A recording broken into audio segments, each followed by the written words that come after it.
On page 156, chapter 3. Page 14. סליחה, נכון, sorry. Page Mistake. 14, 5 lines down. נכון, my bookmark is in the wrong place. Page 14, chapter 3, that was right. Baruch Hashem. נכון, so we discussed the beginning of the chapter, and we started last week to discuss the intellectual attributes of the godly soul. The Chokhmah and Bina, actually. And as we noted, Da'at, he'll mention at the end of the chapter. So after he discusses Chokhmah and Bina, again, he's describing how the godly soul develops, it's not exactly develops, or appears in, as a psyche, as a consciousness, as a conscious experience. Just like HaKadosh Baruch Hu creates the world through 10 emanations, 10 sphirot. So in the very same way, the godly soul is a reflection of those 10 sphirot within a personal awareness. So all of the 10 sphirot appears as psychological attributes or experiences of a Kadosh Baruch Hu as a personal self, which is what a godly soul is. And again, the point we're noting here each time, and it's very important now when we go from what we want to today study, is to go from mind to heart. From the first three attributes, Gimel Rishonot, Chokhmah and Bina specifically. Now we want to discuss how this appears in the heart. Now, this is an important change because, as we said, the whole vort here is to discuss how and to describe how, since the essence of the godly soul is Chelek Eloka Mimam Mamash, it's part of Hashem, a piece of Hashem, an expression of HaKadosh Baruch Hu's self. It's not part of my ego, not part of who I am, not part of my I. It's an appearance of Hashem within me.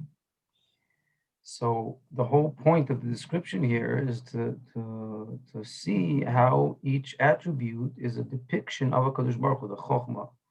That's maybe the easiest to describe is Betel, is just the experience of being included in my source.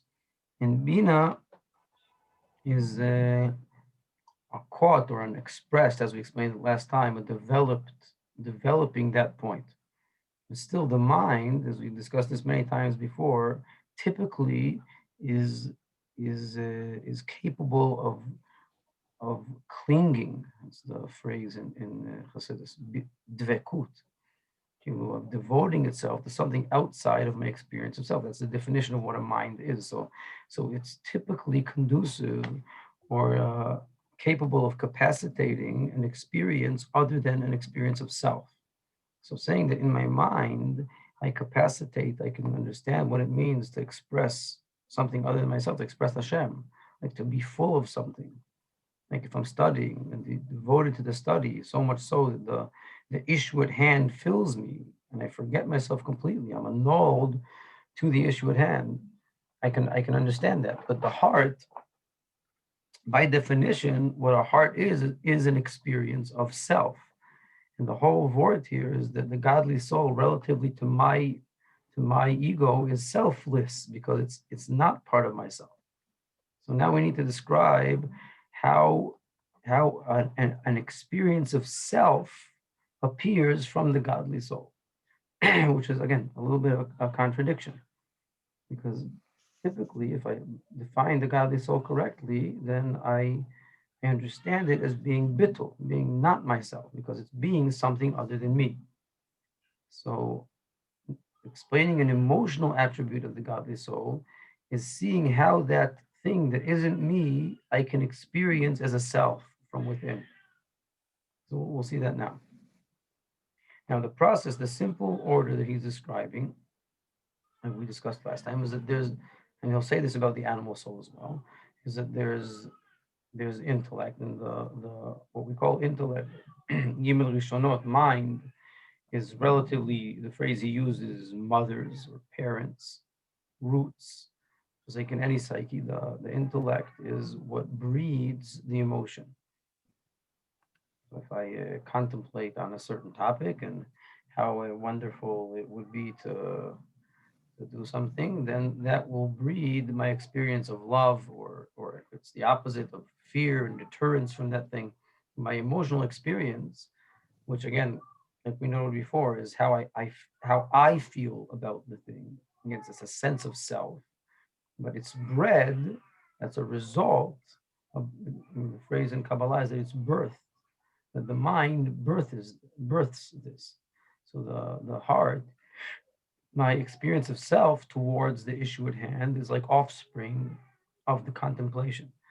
So I contemplate on the issue, and then the offspring is where I position myself towards it. So if it's good, something nice, then I love it. That understanding breeds love. So that's the simple order here. That the mind precedes the heart because the mind breeds the heart. We need to note also when we start describing what the godly soul's emotions are, and again in brackets we'll say that throughout Tanya there are many different levels of ahava and yirah that he'll discuss, and mainly in chapters 40 onwards, like the last 10 chapters of Tanya, except for the last three. But like the last topic of Tanya between chapter 40 and 50, those 10 chapters are, in general, a description of numerous different angles or appearances of Ahavat Hashem.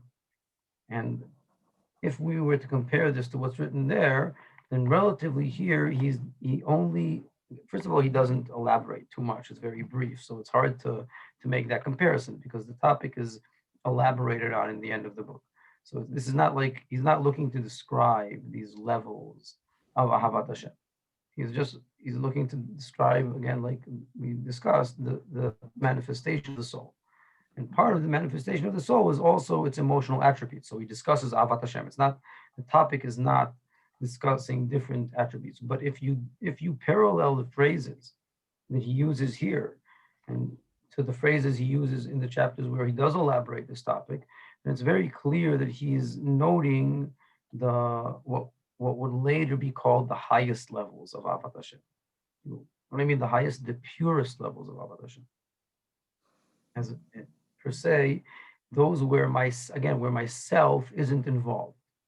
Later on, he'll say that what we're describing here, the the the clear appearance of the godly soul as a godly entity, isn't always apparent, isn't always blunt or strongly apparent in our psyche, and at the very least, it's mixed and mingled. That even if I am devoted to Hashem right now and experiencing His presence very strongly, still it's usually at the very least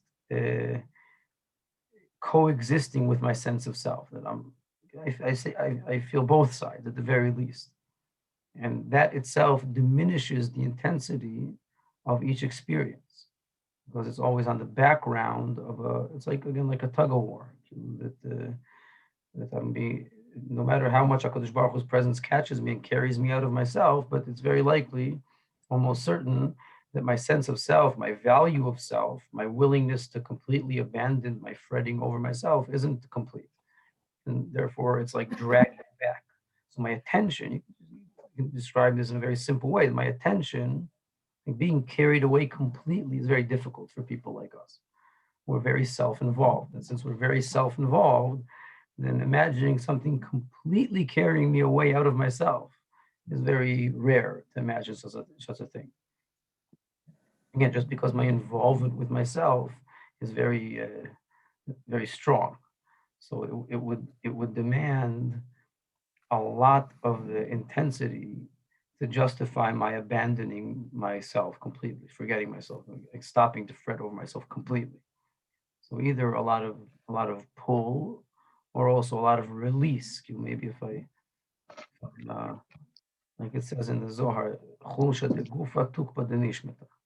there are two sides to this. The weakness of the body, like if I'm going through a certain episode of shiftless where I realize my own lack of value, that could also help me stop fretting over myself, because it suddenly occurs to me how invaluable my self is. So that also helps me stop fretting over myself. But still, there has to be, again, something else. Like Hashem's presence has to be pronounced enough to be carried away by that. These two angles, how refined my ego is, Lamar Shiflus, how how well I understand myself uh, in a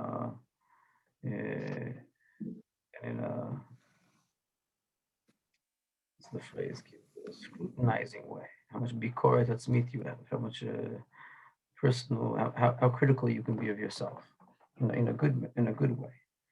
So how well you realize your place. That's the phrase in Chazal. Lakirit mekomo. The person needs to know his value. So the more conscious you are of your true value, which is very diminished to what most people usually experience themselves, so the easier it is for you to stop fretting over yourself. I mean, this tendency, as we've discussed many times, is hands down the biggest problem in life. The other person is utterly overly involved with himself. He's constantly involved with his sense of self, is hands down the only number one and only problem in life. And this is the root of all of, like we said, that this is the etzem hanefesh habemi. This is the essence of the animal soul, selfness, and focusing on that selfness. But here, when we're why am I noting this here? Because the way he describes the love and fear of the godly soul are what later on in Tanya he'll note to be like the purest appearance, where it doesn't appear on the background of myself, or very lightly on the background of self. So we'll read it from inside.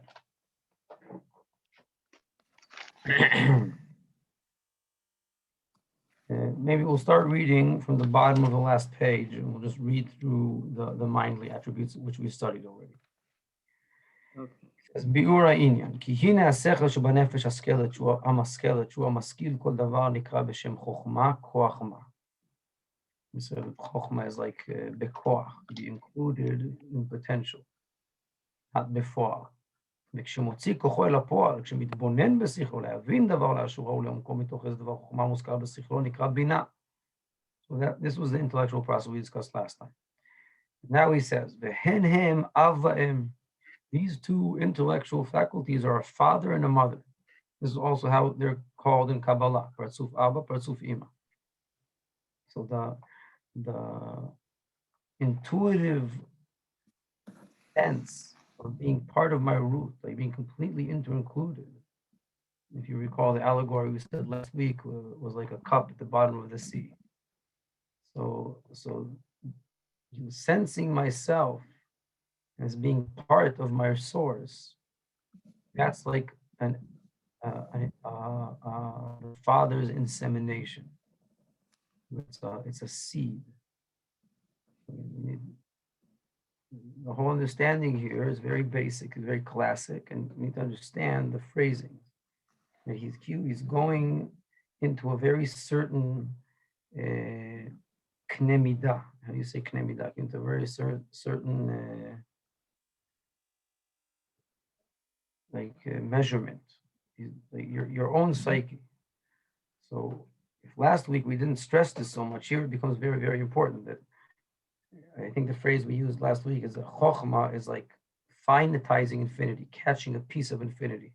Again, like that allegory we said, like the cup opening up at the bottom of the sea, which also fills the cup, but also there's no more cup. It's just the boundaries of the ocean. It's part of the boundaries of the ocean. It's part of its source, even though it's also filled.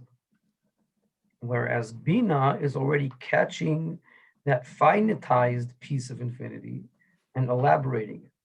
So it's like a completely different notion where you could see Chokhmah as being part of the infinity, like it could be the largest part of your soul, or chokhmah could be the smallest part of your soul. That's exactly what he's saying here.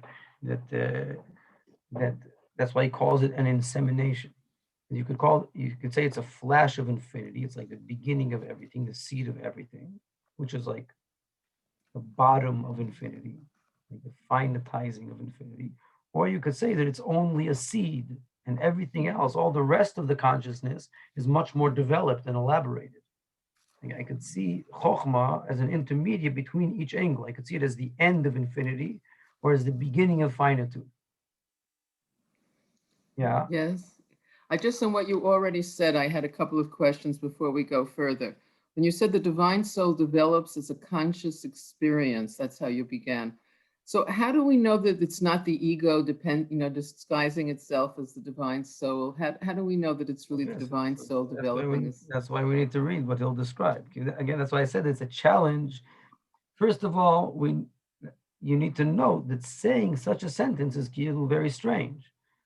The definition of the godly soul is that it's not a sense of self. So what does it mean that you can sense your godly self? If you're I assume that's what you're asking. If it's myself, so that was supposed to be the opposite of being godly. Okay, so we're not going to contradict that. That's the basics here. But nonetheless, you do have a godly soul. He does appear within you. You'll see that when we discuss the heart, the emotion, then there's some ratio. Like I mentioned before, he's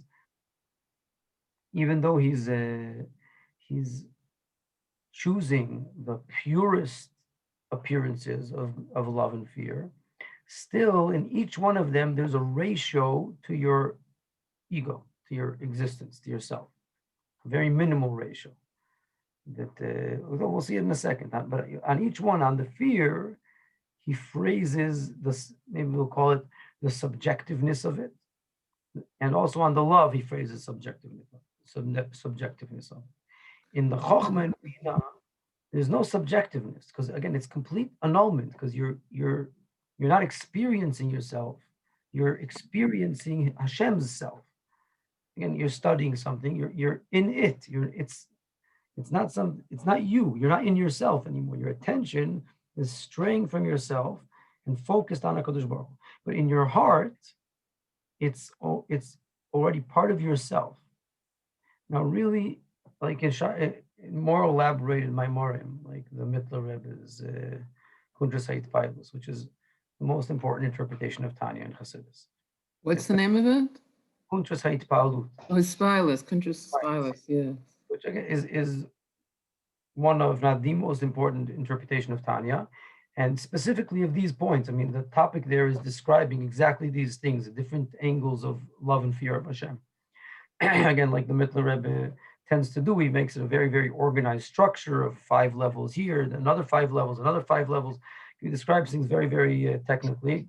He ends up with 15 levels or 10 levels that are actually Kedusha. Q5, he kind of says aren't very good. And then he describes 10 levels which are good, 5 are better, 5 are, and if you're very precise, then you can see that all he's doing is interpreting Tanya. Each one of these levels appears inside Tanya very explicitly. Again, not as organized and elaborated as the Mittler Rebbe explains them, but very, very precisely. So one of the points he notes there is that each one of these experiences, if you, it's again, this is what I'm going to say now is a paradoxical thing, but he says this very, very many times, and he stresses it as a very important thing. He says that any emotional rise in your soul, if it's really metukan, if it's actually pure and good, then you're not even aware of your excitement at all. That's the phrase he uses. If you're taken by the truth, if you're I could even allegorize this to the most simple mundane experiences in life. If you're on vacation, if you're in a wedding of your friends or your family or your son, I mean, if you're truly living the occasion, then you're actually not aware of experiencing it all. If there's any an awareness is in a certain level of detachment from the reality, because it's like a narration. Being aware of what's happening is like telling yourself, "Oh, here I'm having fun. Here I'm." It's you need to a little bit how you need to stop having fun a bit to do that. You have to step back into yourself and narrate what's happening. So any awareness is always a detachment from the truth.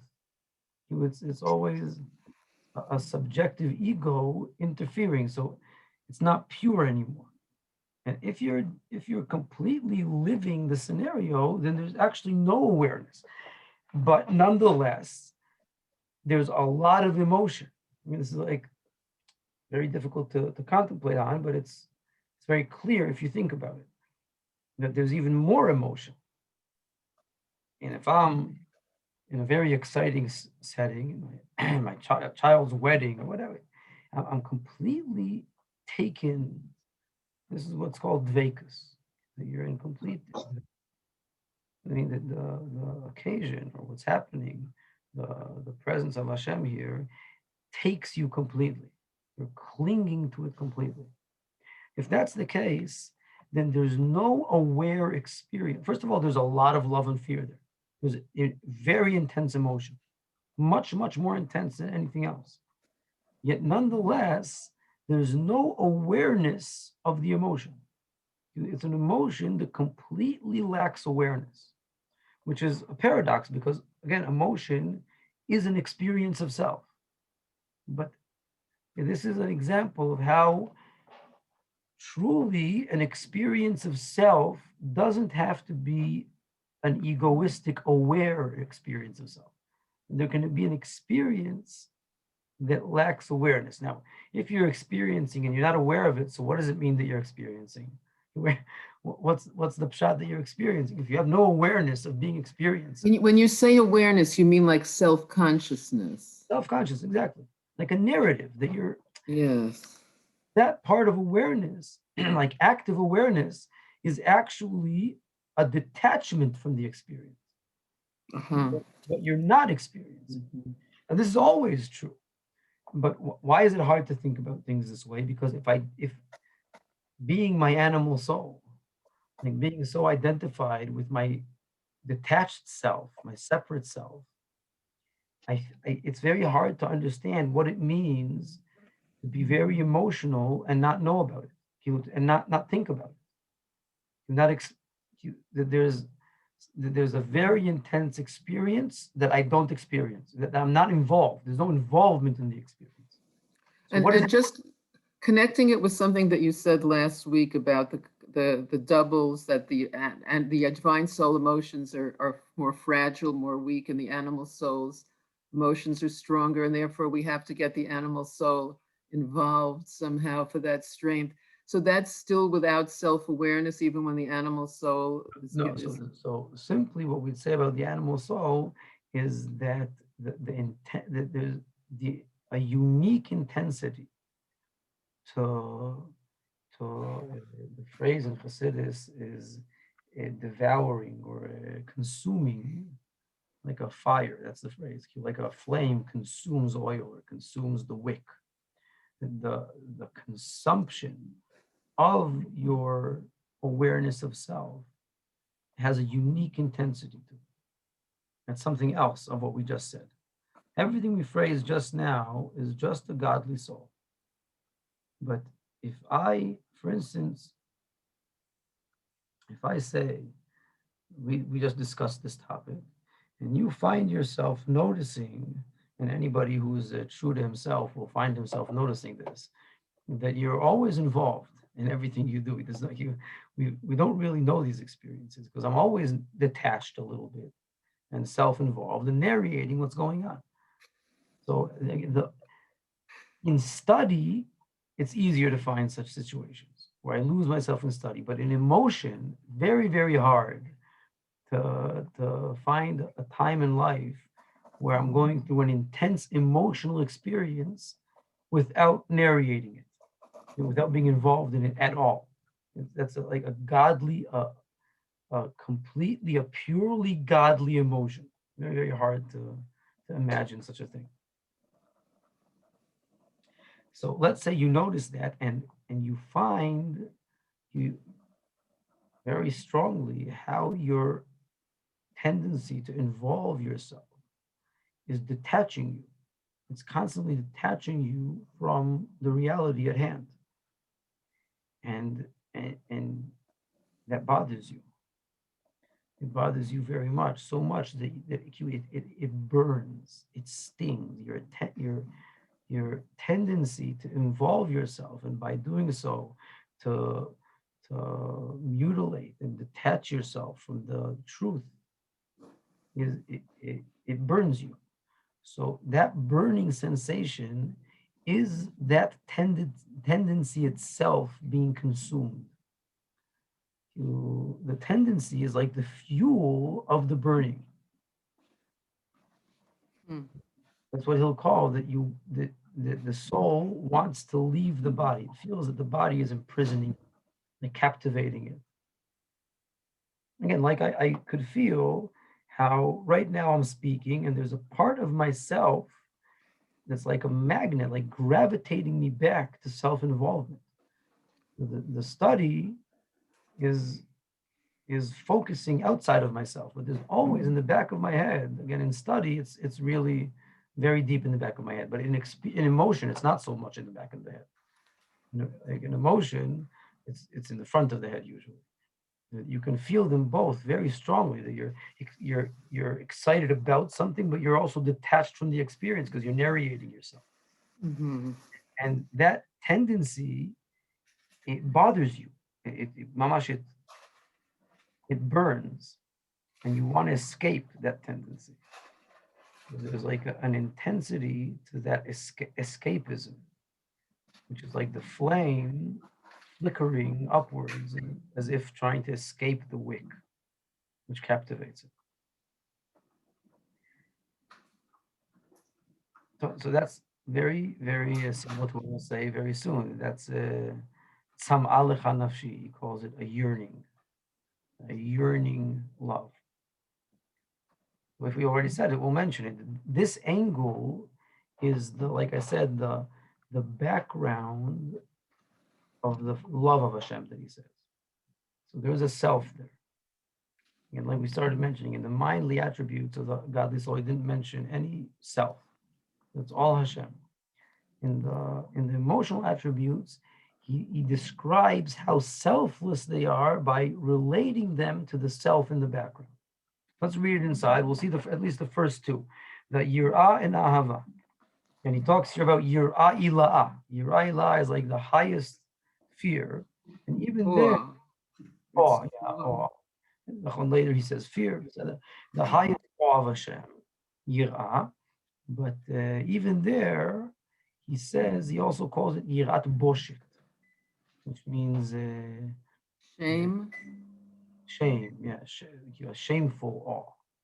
So it's also called yiraila, which is a higher awe, but the very same experience is also called yirat boshet. He mentions both phrasings here. Now, yirat boshet is noting the selfness of the selfless experience. So we'll read it inside first, and we'll try to explain.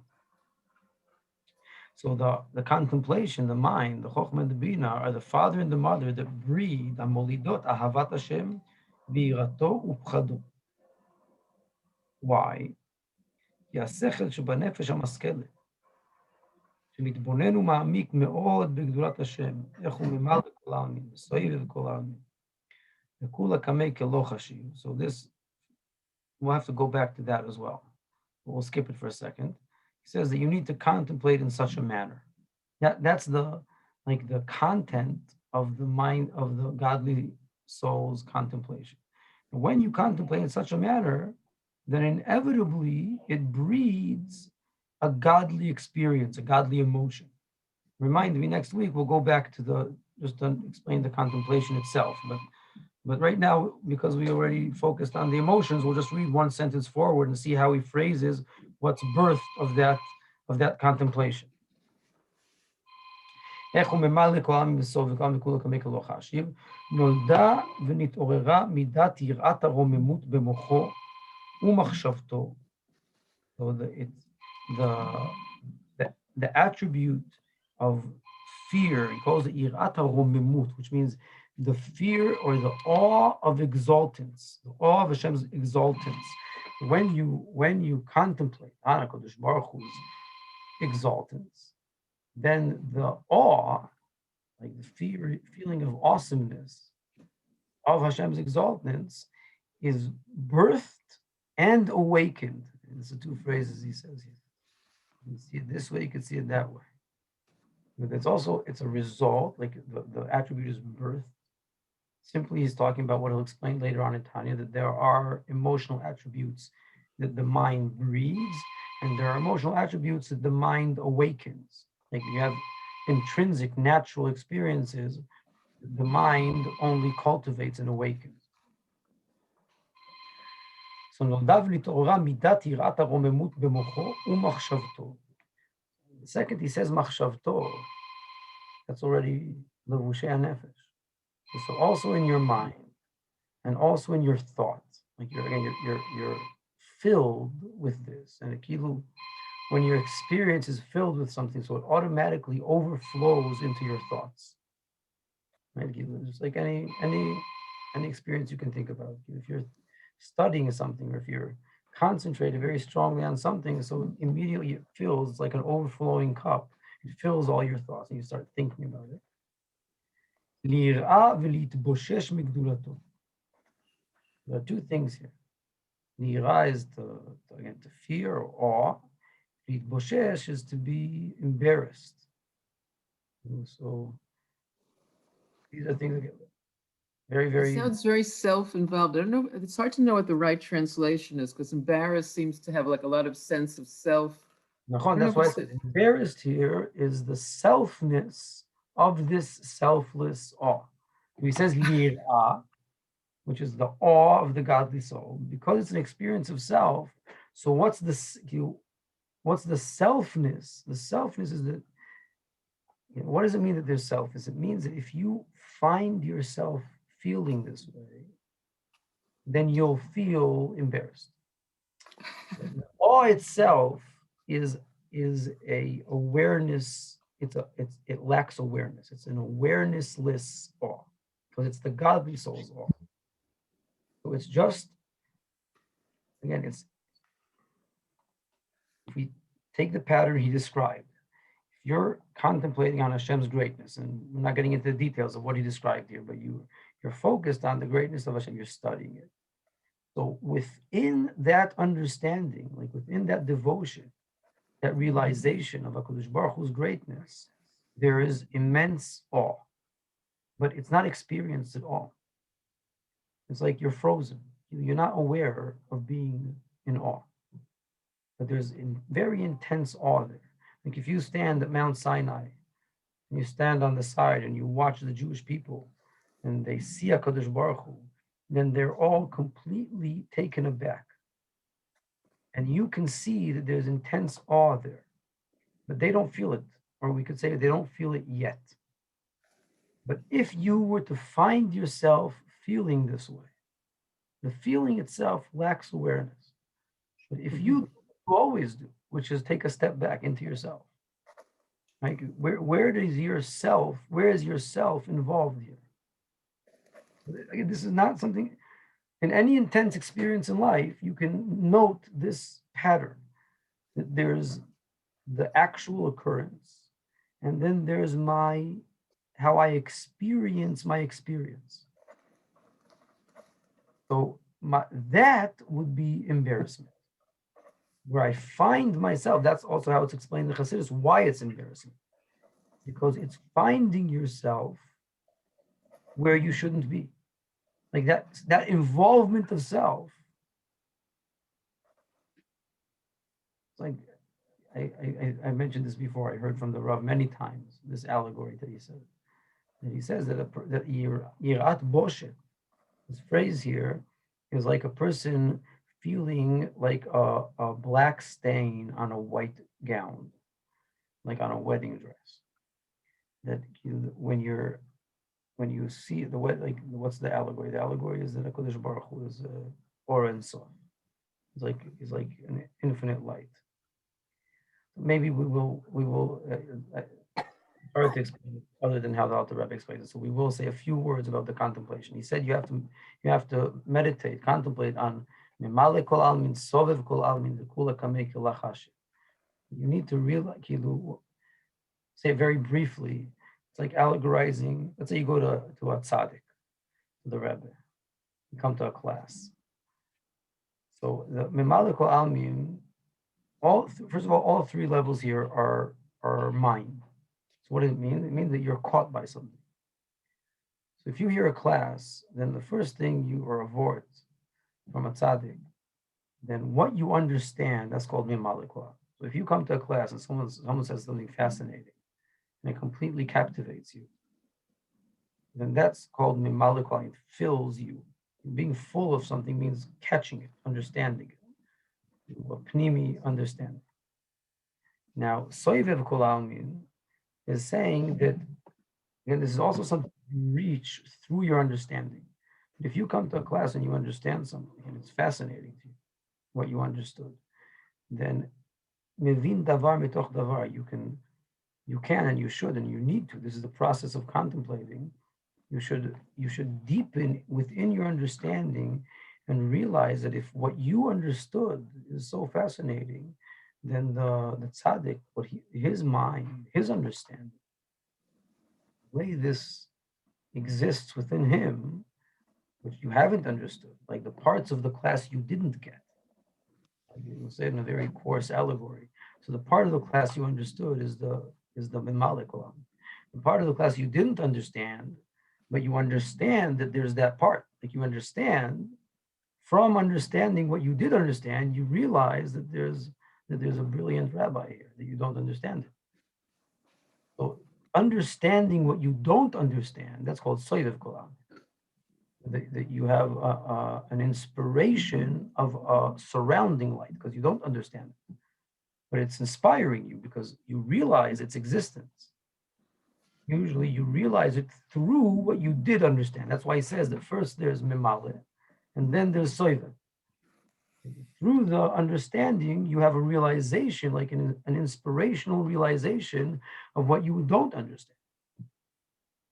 And if you take that a step further, then you have again an even more inspirational realization of there being of the tzaddik himself.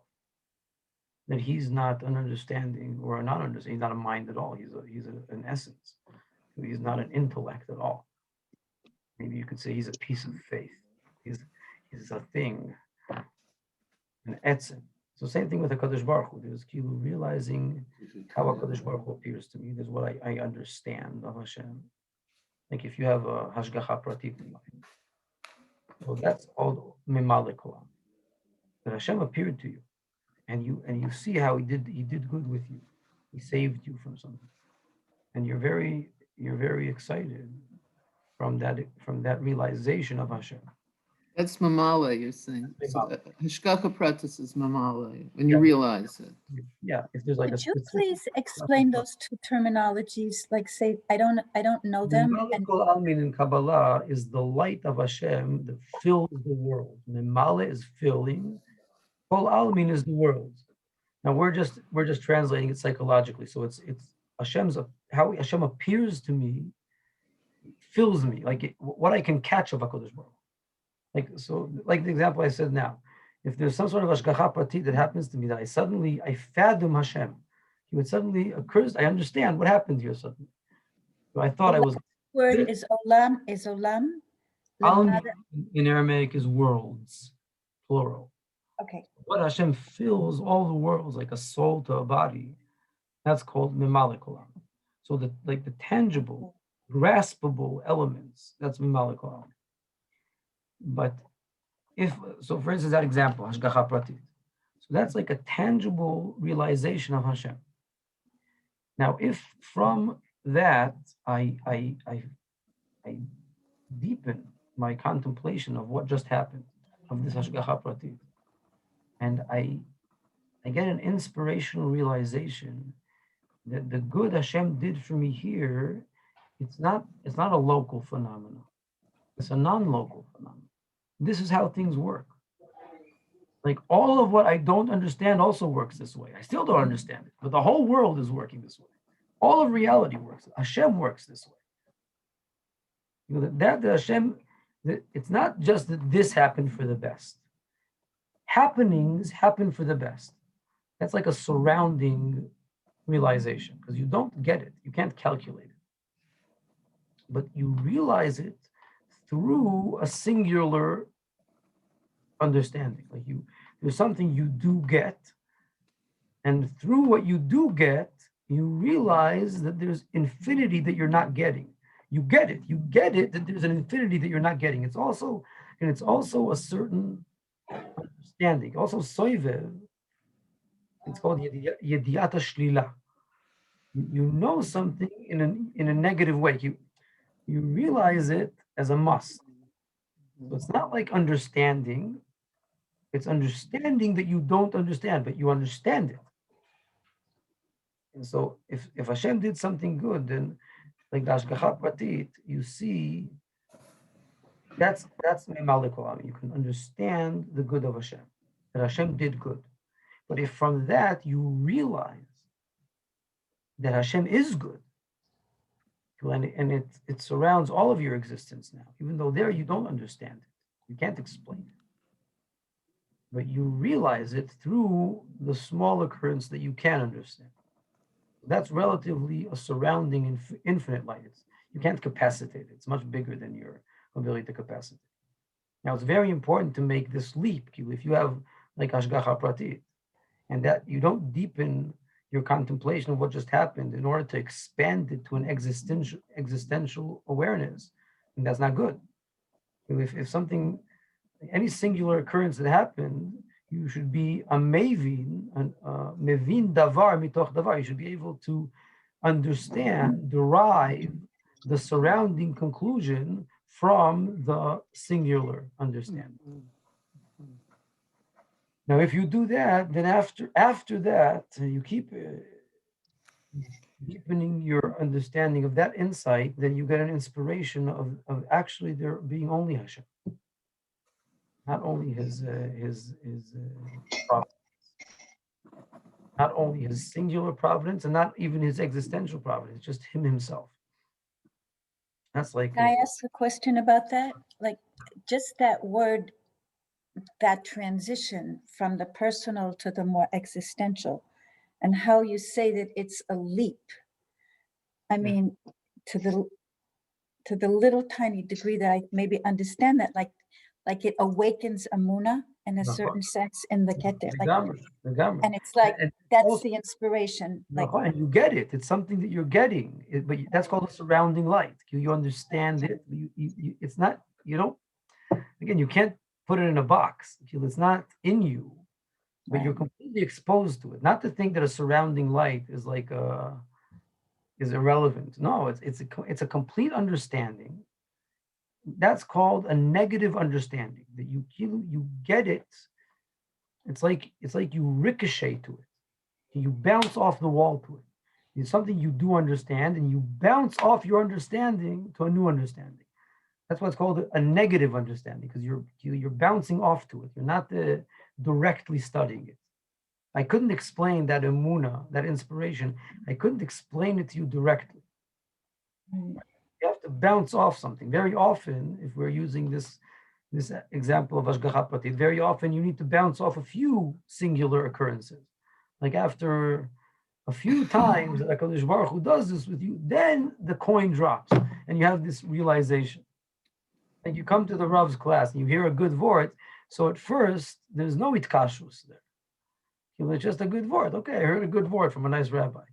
But you come time and time again, you realize that it's not good words.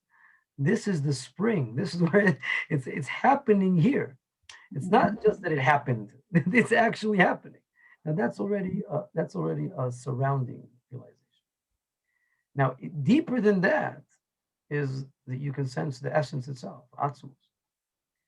This is the study he describes here. So if you take this, then kilu, it's all deepening, like being enveloped in HaKadosh Baruch Hu. Now, as deep as this is, First of all, the more that you think about this, whilst you're contemplating, there's a lot of emotion going on. You're very excited. You're just not noticing it because you're completely involved in your contemplation.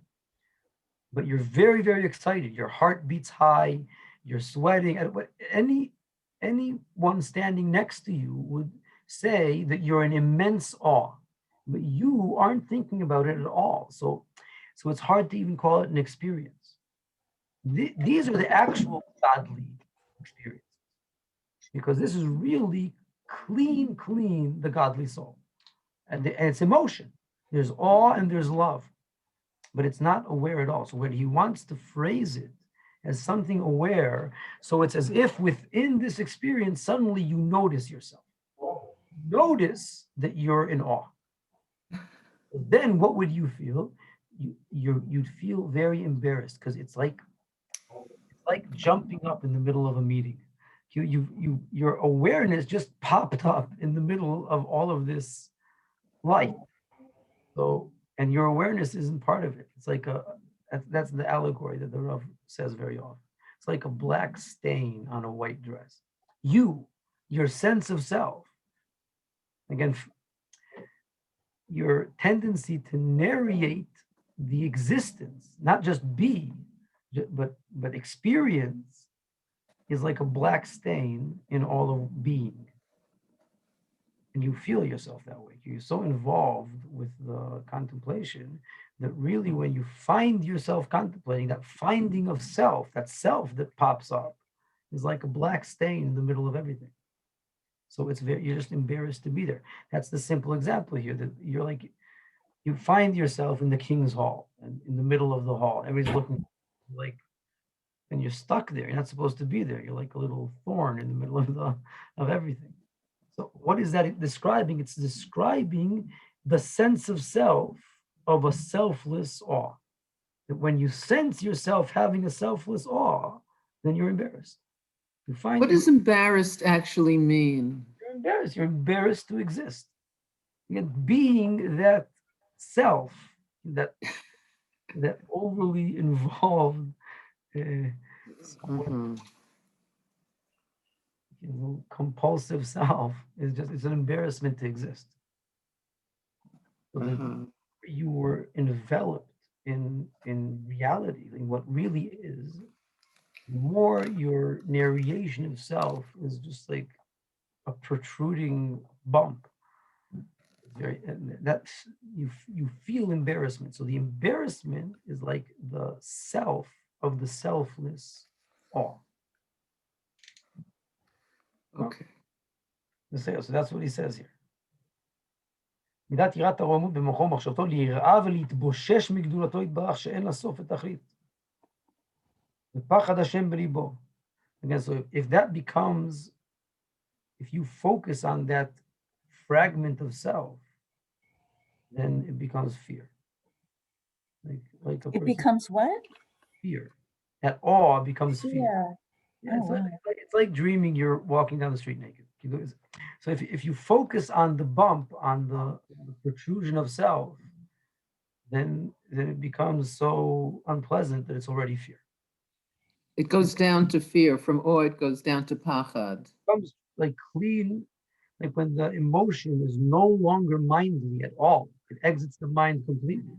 It's just self, so it's fear. Okay. As long as you're taken away from yourself, you're carried away, then it's just like a protrusion in the background, an embarrassing protrusion. But if you focus on that protrusion, like again, if you're standing in Mount Sinai, and then you're completely carried away. But if you notice that you're completely carried away, then you're embarrassed. If you start thinking about it, that you're carried away. Now, if you only think about that, that's as if everybody leaves Mount Sinai and looks at you. Then you're fearful. Then you become fearful. If you take the attention into yourself, your attention, then it becomes fear.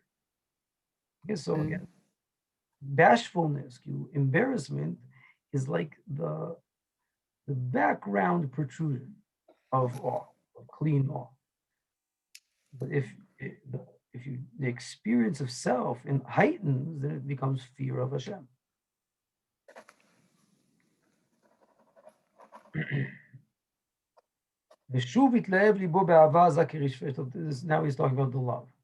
So we'll skip it. We'll stay here for now because it's late, and we did the awe today, so that's good. Okay. We also managed to go through the contemplation, which I thought we'd be able to skip, but we didn't. We said in brief outlines. Next time we'll start from the love, and then we can finish B'ezrat Hashem the chapter next week. B'ezrat Hashem, I hope. Okay. I have one more question if I can ask. Yeah, sure. So this whole, I don't know what you call it, dynamic that you just described. Once you spoke about like the self and you used the analogy of a spring, how, you know, it's like Ratzov V'Shov, but like the spring always pulls us back, like Sachakol Anachnu Basar V'Dam. So does this fit here? Like it, For sure. that spring is operative. So there's the Nachon, Ratzov, again, and then it gets pulled back. even when the strings, we'll use that idiom, even when the spring's completely stretched, which means that you're out of yourself, right? You're contemplating, still there's like the tension. The shame, just the background protrusion of self is like the tension of the spring. It's not springing back yet, completely involved with HaKadosh Baruch Hu, but I tend back to myself.